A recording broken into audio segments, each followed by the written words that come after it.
Live right now. Hey guys, we are live once again from the digital marketing studio. Such a fancy word here in Los Angeles. Super excited. We have Malorie Nicole on the horn here today. How are you? I'm so good. Thank you for asking. How are you? I'm great. I'm great. Awesome. And I say on the horn, it just sounds so dated, like on a phone or something. We're high tech here. This is StreamYard.com. If you've never tried it, Mallory, you got to check it out. It's awesome. I do. I need to check this out. I love that you can stream in multiple places at once, video, audio. It's awesome.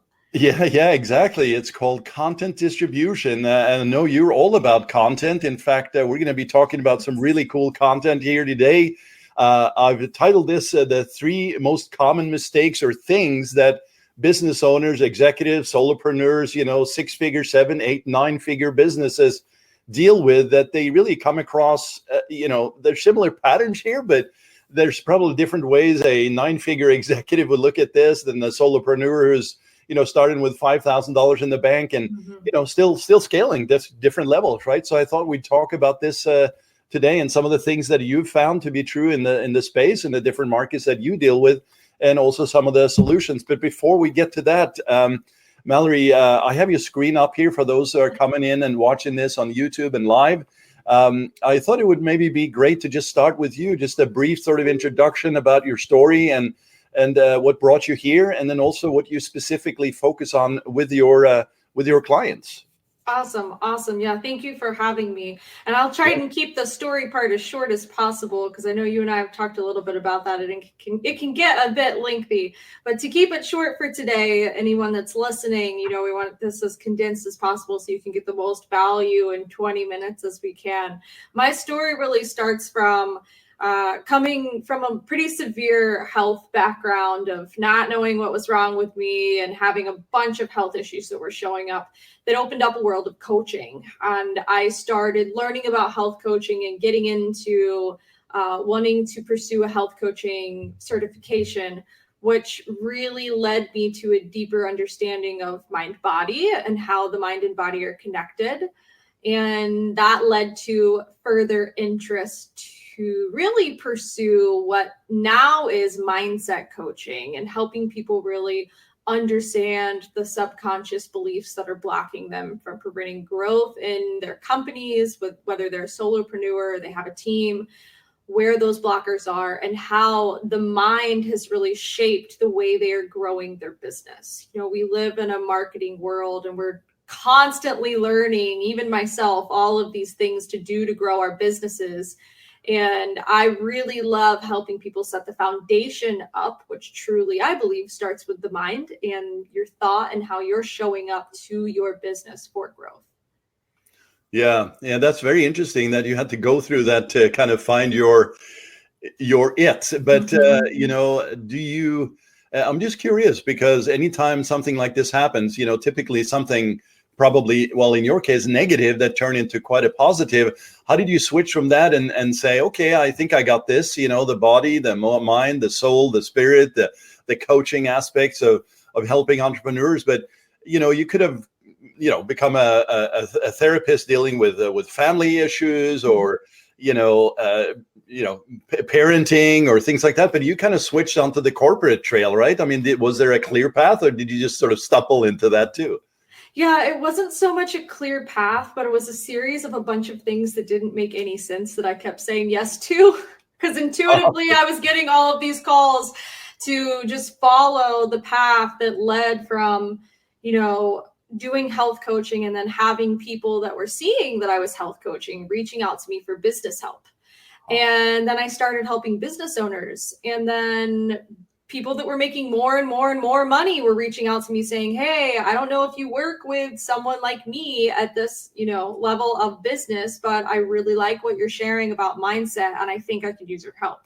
Oftentimes business owners spend money on marketing and ads and email funnels and branding before they spend money on mindset. It's just kind of what people usually do. So someone like me is coming in and they're seeing me talking about mindset and they start asking themselves the question, oh, maybe I should think about this. That's never been a line item on my business budget or my monthly expenses to really take care of my mind and take care of me and see how I'm showing up to further my growth.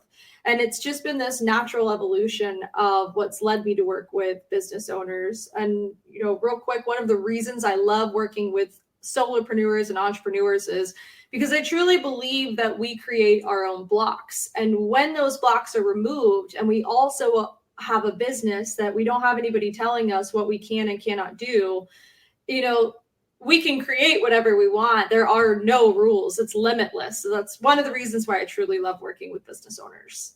Oh, yeah. No, that's great. Really impactful at all levels there. And actually the big takeaway here, as I'm sort of grasping this angle here, is yes, it was unfortunate that happened, and sort of something negative turned, well, positive is good, but it's also this idea that I think, and I see this, and hey, I'm talking about myself too in this mix, is, if you start analyzing too much about, where you think you need to go, or, you limit yourself by not trying or exploring, like in your case, the conversation's opened up and you're like, sure, I'll venture into this and I'll take this to the next level for you. That helped you actually, because you didn't sort of hinder yourself by being so analytical and paralyzing yourself by saying, well, no, that's not the direction I had planned. I'm open to this because I'm an entrepreneur and I'm somebody who is a shifter of minds and businesses, so I can actually do this. And I think that's a big takeaway there. Yeah, and there were moments where it was, I'm not going to lie, there were moments where it was terrifying. I had people that were making way more money than me at earlier stages of my business asking me for help, and I'm going, oh my gosh, like, can I really help this person? Like, they are so much further along in business than I am. Do I really have what they need? I had to overcome my own growth mindset experiences to get where I am. It's never a you have to do this and I don't have to do anything. As a business owner, we all have to take ownership of every single part of our business, and I myself had to do a lot of my own mindset work to overcome the barriers I was setting up for myself in order to grow the way that I have. Yeah, that's great. And what a great lead into the three things here, Mallorie. I know we talked about it briefly before we got on here, but I'm sure you too see these common threads that are happening just from, like the solopreneur type of individual up to the large corporate executives, males and females, right? We're not trying to, segment this. I know you work with, both sexes, but there are patterns, and we know this. I mean, it gets down to human nature at so many levels, but those three things, I would be curious if you could break this down and explain what you've seen with those three things and how you typically help them overcome that. And that's really something I'm very excited about, because I'm going to be taking notes here and following up on this video myself. Yeah, absolutely. I think that the first one that I see that's so common is really this concept of overwhelm, in that we're supposed to do something to outwork the problem. So a lot of times our problems are actually inner dialogue. They're inner narratives. They're what's going on in our brain. They're what's going on in our subconscious programming. But people wake up every single day to their very lucrative businesses, or maybe they're stuck and they're at six figures, but they're trying to get to multi-six and they can't figure out why. And they have this mindset of they must do something to outwork the problem. Well, sometimes there are actual problems that you need to outwork, that you need to do, but sometimes it's mindset. And if it is mindset, quite often it gets avoided, because marketers are marketers, and people that own businesses have a tendency to think in the, where is my next client and what am I going to do to bring in more money this week, this month, this year, whatever that looks like. And what they do is they avoid the overwhelm, the root of the overwhelm, the real, programming issue that's going on in the mind. And they continue to rationalize that the stress is normal, that entrepreneurs are all supposed to be very high stress, high functioning individuals. And because of that, they never address the root. When the root really is, how are you experiencing what you're experiencing? And that is all mindset. That's all brain work right there. And that's one of the number one things that I think entrepreneurs and people, this isn't just entrepreneurs, it's everybody. People in general have a tendency to avoid, because they don't want to uncover that, or sometimes they don't know how. They don't know how to figure out what is it that's really creating the stress that I'm feeling. They just think that, well, I'm a high stress person, so this is how it's supposed to be. or I work in a high stress environment, so this is how it's supposed to be. And they rationalize it. I think that's probably the number one thing.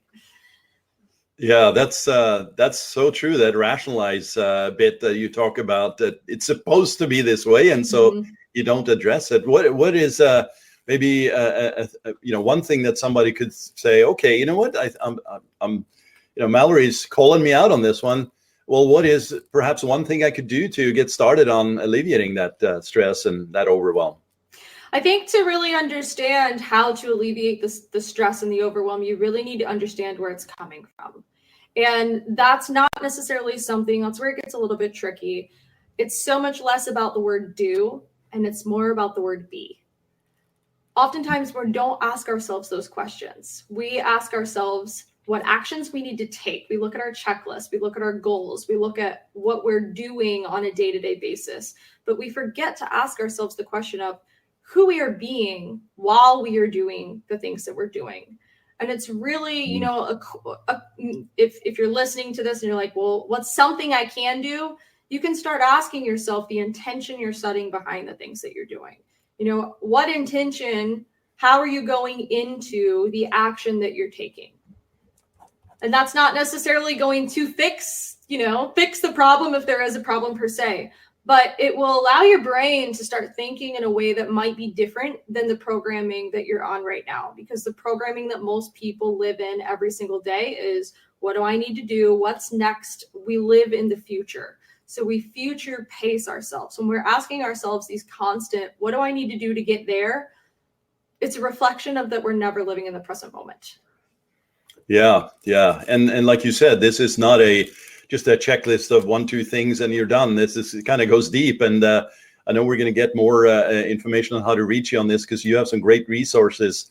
I know, including your own podcast, which is wonderful. I'm a subscriber. Thanks. So we'll allow that to happen a little bit more offline. But that's a first number one right there. The overwhelm. What's number 2 that you would call out?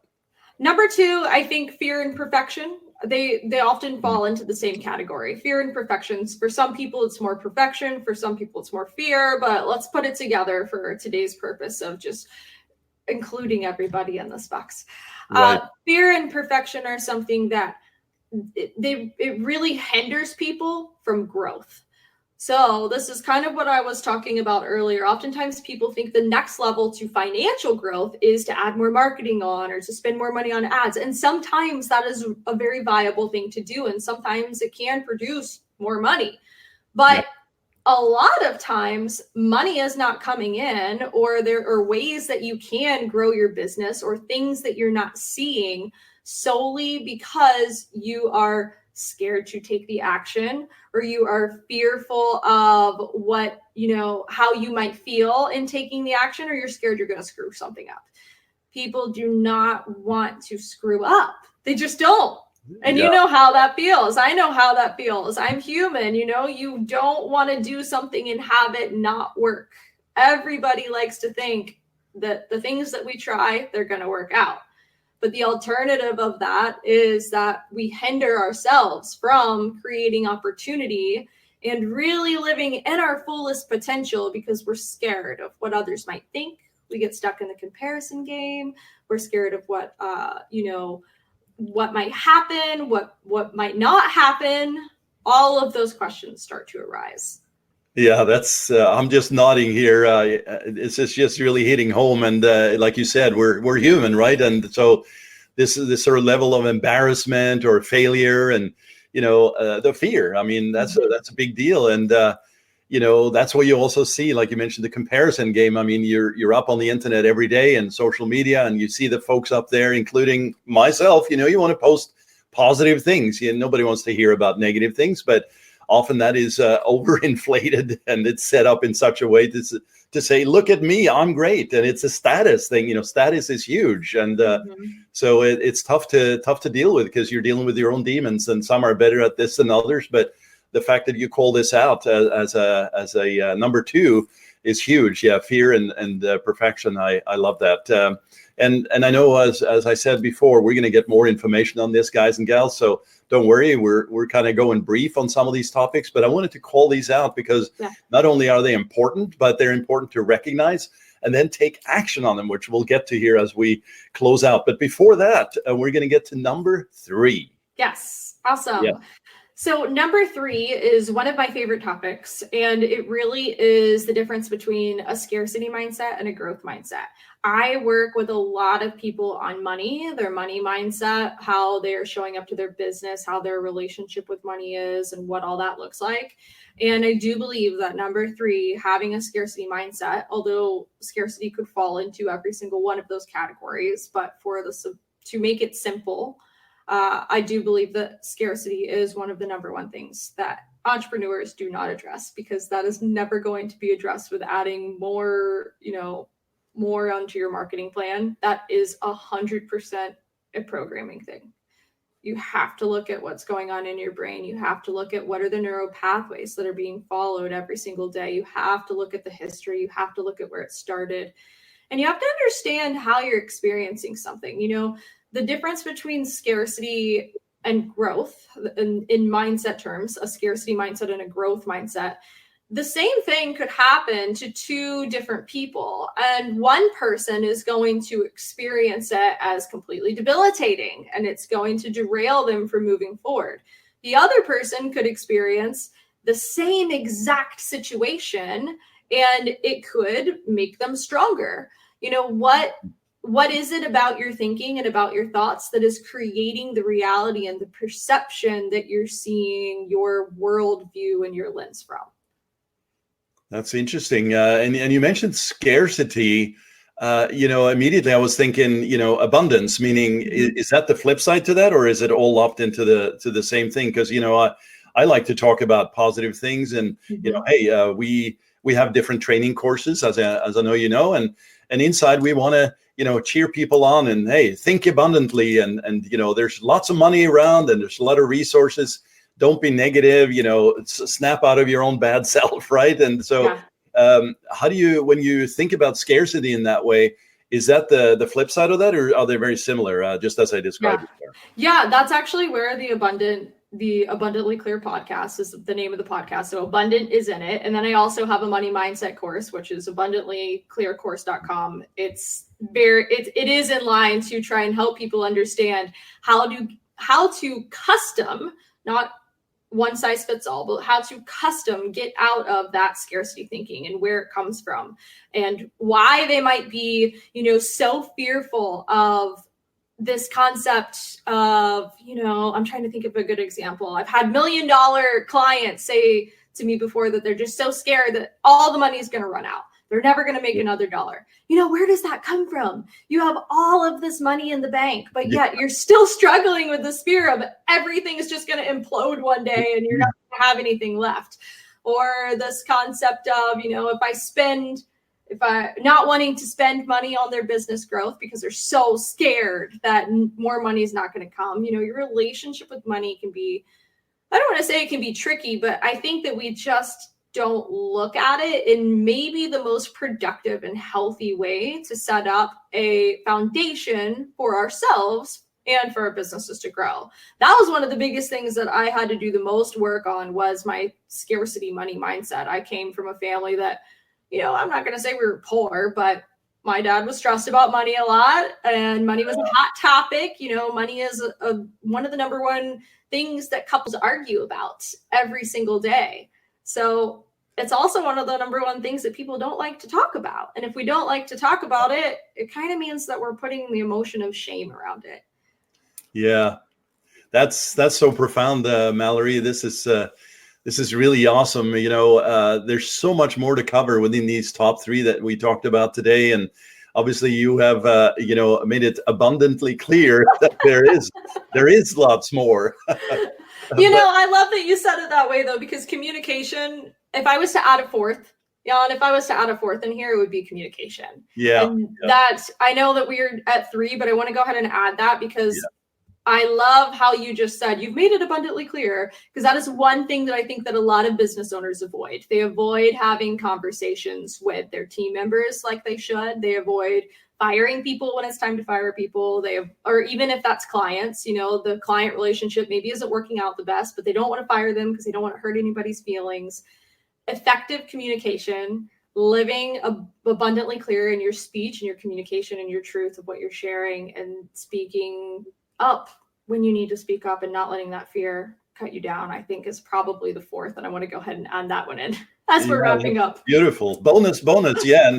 And also I think as I, that number 4, think about it, is that business owners allow that communication to happen. Because I've worked in companies, I've been self-employed now for 12 years, but companies before that, and even at Yahoo and Microsoft back in the day, it was the manager or the director or the VP talking about what we're going to do this week, this month, this quarter, what have you. And it was like a one-sided speech. And can I hear from you all? And hey, let's communicate, let's talk. But then at the end of the day, while some would, share in that, okay, got it, and then dismiss and out and have his or her own agenda. And it happens too often. And that's a lot of politics in that too. But the personality needs to be open to that level of change, because communication can't just be, well, as you said, a one-way street, even though you didn't word it that way. But yes, but thank you for wording it that way, because that just goes to show that two people can effectively communicate something beautifully together. It's a great representation of what we're talking about. Yes, exactly. Well, this is great. I'm going to flip the screen over here to share the website here. I know you have a dash between. Was there no Malorie Nicole without the dash? No Malorie Nicole without the dash. Oh, but so make sure you have the dash. Really easy way to get to my website, because Malorie is a little bit tricky to spell. If you go to abundantlyclearpodcast.com, it'll take you to the site. So it's super easy. It'll take you to the podcast page, and then you can hop around anything else that you might want to see. And you can find me on iTunes, Android. That's awesome. All of the things. Yeah, that's awesome. And do you prefer the social connection, Facebook, the website, podcast, or do you have an email? Or there are ways that you can opt into my email list on my website. And also, if you would like, I do a whole lot on Facebook, so you can find me on Facebook. I believe it's on the blog page. But I mean, we can look at all of those reviews right there if you want. Exactly. There's abundance in the reviews, that's for sure. I'm only joking. There are a couple places on my website that you can opt into my email list, but the most active place would be Facebook. You can find me on Facebook, or you can subscribe to my podcast. Yeah, Abundantly Clear, the Growth Mindset Podcast with Malorie Nicole. Well, this is just over the top cool. I know that we're trying to schedule and crazy times, but I'm just so pleased. I know we're both moving right now, so it's been fun to try and coordinate all that. Thank you for being flexible. Exactly. I got like 1 minute to get out of here now, so this is perfect timing. I mean, talk about doing it just right. This is great. Any final things, just as we exit? Any final tips, insights, or books, or something that might just tie into this to wrap it up?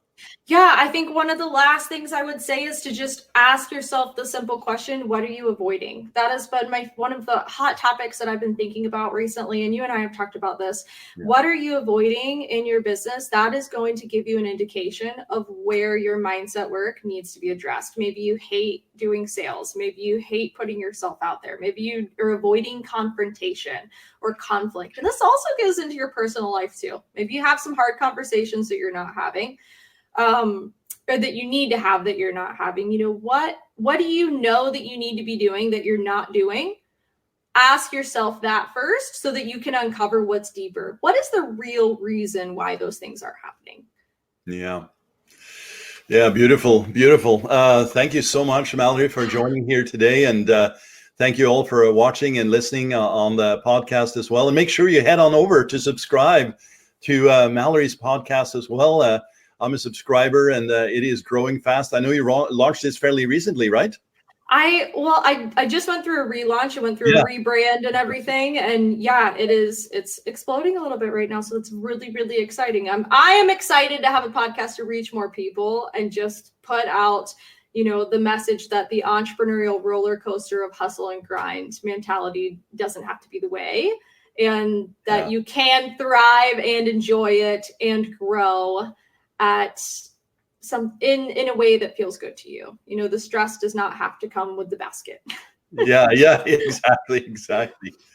Well, a virtual high five to you, Mallorie. Thank you so much for having me on. I so appreciate you. Yes, likewise. Take it easy. Have a great week. All right, you too. See you. Cheers. Bye. All right.